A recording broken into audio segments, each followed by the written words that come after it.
नमस्कार। आप सभी को आज स्वागत करता हूँ तीसरे अध्याय में, हमारी वसीयत और विरासत के तीसरे अध्याय में। नमस्कार, मेरा नाम राजीव है। आप लोगों से अनुरोध है, निवेदन है कि आप लोग इस चैनल पर नए हैं तो सब्सक्राइब कीजिए। चलिए स्टार्ट करते हैं आज की अध्याय। समस्त गुरु की प्राप्ति एवं एक अनुपम सुयोग। रामकृष्ण विवेकानंद को ढूंढते हुए उनके घर गए थे। शिवाजी को समर्थ गुरु रामदास ने खोजा था। चाणक्य चंद्रगुप्त को पकड़ कर लाए थे। गोखले गांधी पर सवार हुए थे। हमारे संबंध में भी यही बात है। मार्गदर्शन सूक्ष्म शरीर से 15 वर्ष की आयु में घर आए थे और आस्था जगाकर उन्होंने दिशा विशेष पर लगाया था। सोचता हूँ कि जब असंख्य सदगुरु की तलाश में फिरते और दूतों से सिर मुड़ाने का उपरांत खाली हाथ वापस लौटती है, तब अपनी ही विशेषता थी जिसके कारण एक दिव्य व्यक्ति को बिना बुलाए स्वेच्छापूर्वक घर आना और अनुग्रह बरसना पड़ा। इसका उत्तर एक ही हो सकता है, जन्म जन्मांतरों से पात्रता के अर्जन का प्रयास। यह प्रायः जल्दी नहीं हो पाते, इसलिए व्रतशील होकर लंबे समय तक कुसंस्कारों के विरुद्ध लड़ना होता है। संकल्प, धैर्य और श्रद्धा का त्रिविध सुयोग अपनाने रहने पर मानव भूमि ऐसी बनती है कि आध्यात्म के दिव्य अवतरण के धारण कर सके। यह पात्रता ही शिष्य तत्व है, जिसकी पूर्ति कभी कहीं से भी हो जाती है। समय पात्रता विकसित करने में लगता है, गुरु मिलने में नहीं। एकलव्य ने मिट्टी के द्रोणाचार्य असली की तुलना में कहीं अधिक कारगर सिद्ध होने लगे थे। कबीर को अछूत होने के कारण जब रामानंद ने दीक्षा देने से इनकार कर दिया तो उन्होंने एक युक्ति निकाली। काशी घाट के जिन सीढ़ियों पर रामानंद नित्य स्नान के लिए जाया करते थे, उन पर भोर होने से पूर्व ही कबीर जा लेते। रामानंद अंधेरे में निकले तो उनको पैर लड़के के सीने पर पड़ा। चौके राम नाम कहते हुए पीछे हट गए। कबीर ने इसी को दीक्षा संस्कार मान लिया और राम नाम को तंत्र मंत्र तथा रामनंद को गुरु कहने लगे। यहाँ श्रद्धा का विषय है। जब पत्थर की प्रतिमा देवता बन सकती है तो श्रद्धा के बल पर किसी उपयुक्त व्यक्ति को गुरु क्यों नहीं बनाया जा सकता। आवश्यक नहीं है कि इसके लिए विधिवत संस्कार कराया ही जाए, कान फुकवाया ही जाए। अध्यात्म प्रयोजन के लिए गुरु स्तर की सहायक की इसीलिए आवश्यकता पड़ती है कि उन्हें पिता और अध्यापक को दोहरा उत्तरदायित्व निभाना पड़ता है। पिता बच्चे को अपनी कमाई का एक अंश देकर पढ़ने की सारी साधन सामग्री जुटाता है। अध्यापक अपने ज्ञान अनुभव को बढ़ाता है। दोनों के सहयोग से ही बच्चे का निर्वाह और शिक्षण चलता है। भौतिक निर्वाह की आवश्यकता तो पिता को पूरा देता है, पर आत्मिक क्षेत्र में प्रगति के लिए जिन वस्तुओं की आवश्यकता है, उनमें मन स्थिति के अनुरूप मार्गदर्शन करने तथा सौंपे हुए कार्य को कर सकने के लिए आवश्यक सामर्थ्य गुरु अपने संचित भंडार में हिस्से निकालकर हस्तांतरित करता है। इसके बिना अनाथ बालक की तरह शिष्य एकाकी पुरुष के बलबूते उतना नहीं कर सकता जितना कि करना चाहिए। इस कारण गुरु बिन होए न ज्ञान की उक्ति अध्यात्म क्षेत्र में विशेष रूप से प्रयुक्त होती है।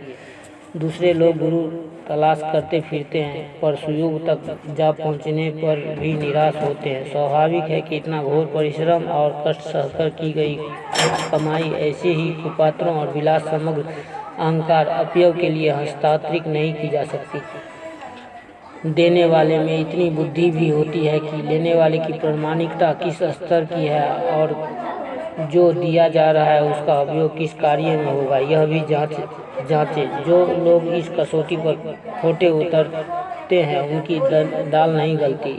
इन्हें वे ही लोग मूर्ते हैं जिनके पास कुछ देने को कुछ नहीं है, मात्र शिकार फंसाकर शिष्य से जिस बहाने दान दक्षिणा मांगते रहते हैं। प्रसन्नता की बात है कि इस विडंबना से भरे प्रचलित कुचक्र हमें नहीं फंसना पड़ा। हिमालय की एक सत्य अनायास ही घर बैठे मार्गदर्शन के लिए आ गए और हमारा जीवन धन्य हो गया।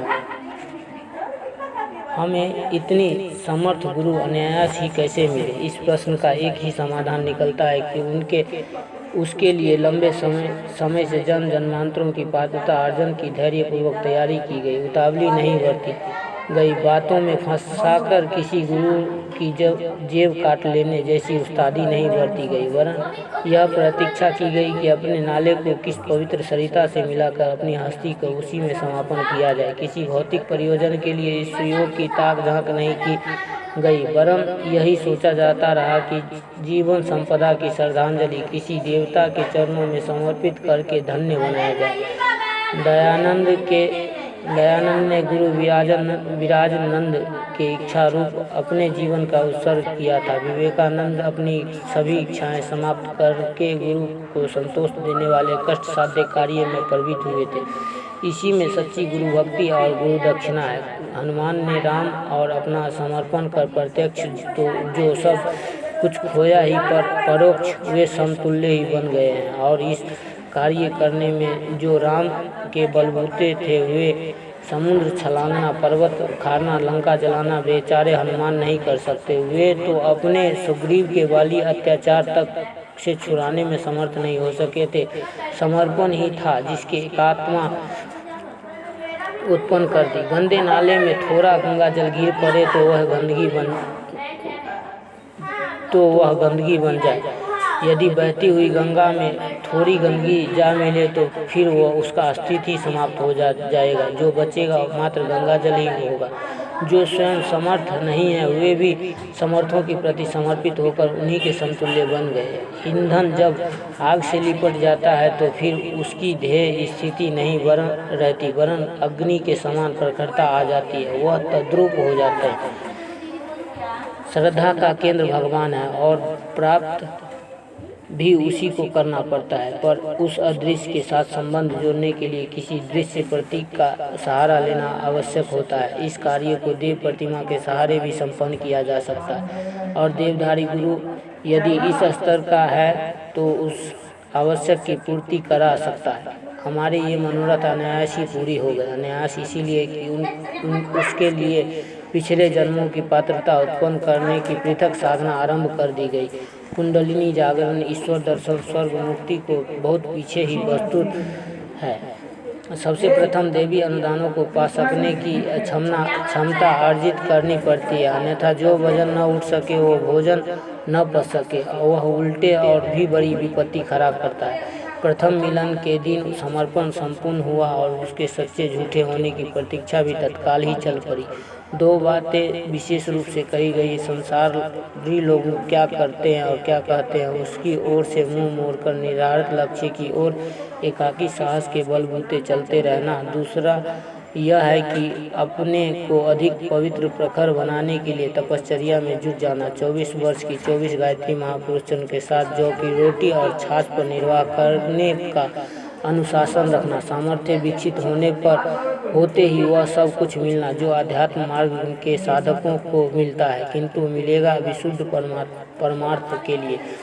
तुच्छ स्वार्थों की सिद्धि में उन देवी अनुदानों को प्रयुक्त न किया जा सकेगा। बसंत पर्व का यह दिन गुरु अनुशासन का अवधारण ही हमारे लिए नया जन्म बन गया। याचकों की कभी कमी नहीं, पर सत्रपात्रों पर सब कुछ लुटा देने वाले सहृदयों की भी कमी नहीं। कृष्ण ने सुदामा पर सब कुछ जो लुटा दिया था। सदगुरु की प्राप्ति जीवन का अनन्य एवं परम सौभाग्य रहा।